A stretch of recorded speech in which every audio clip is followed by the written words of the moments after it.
Жылдың кантип өтүп кеткенин билбей калдым, күндүн кантип өтүп кеткенин билбей калдым, анан бир жума кантип өтүп кеткенин билбей калдым деген бул жөн эле азыркы убакыттын шылтоосу, азыркы убакыттын калпы, өзүн өзү алдагандык. Эмнеге дегеним себеби азыр эң жакшы убак анткени бир күндө адам азыр жумушуна баратканда, жумуштан келатканда жарым саат, 1 саат китеп окуп, же болбосо аудиокнига угуп койсо болот.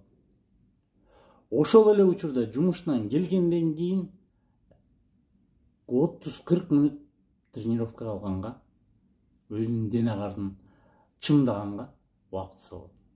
Ошол эле учурда бир кино көргөнгө болот, ошол эле учурда бир барак китеп жазып койгонго болот. 10 stories, 1 reels, 5 reels тартып койсо да болот.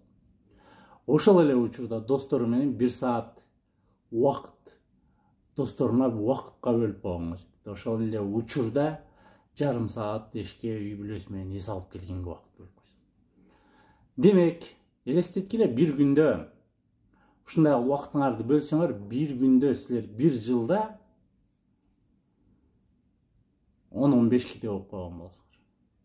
Бир жылда силер денеңерди эң жакшы состоянияга алып келип койсоңор болот. Күндө болгону 30-40 мүнөт тренировка кылып.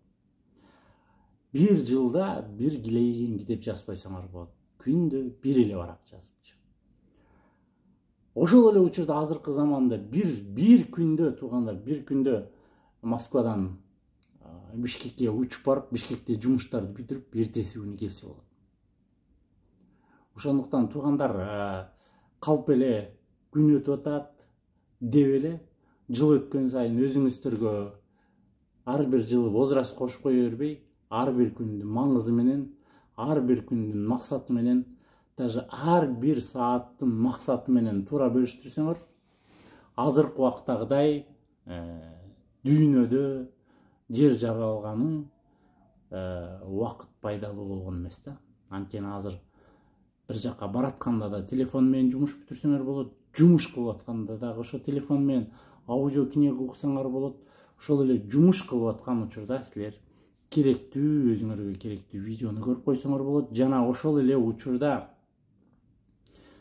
гитара үйрөнөм десең, сууга сүзөм десең, дагы бир нерсе үйрөнөм десең, баарын сен бөлөк жумушту кылып атып, ошону YouTube'дан же болбосо онлайн курстардан үйрөнүп алсаң болот да. Ошондуктан эч качан султайтпагыла туугандар. Азыр биздин эң жакшы убакыт.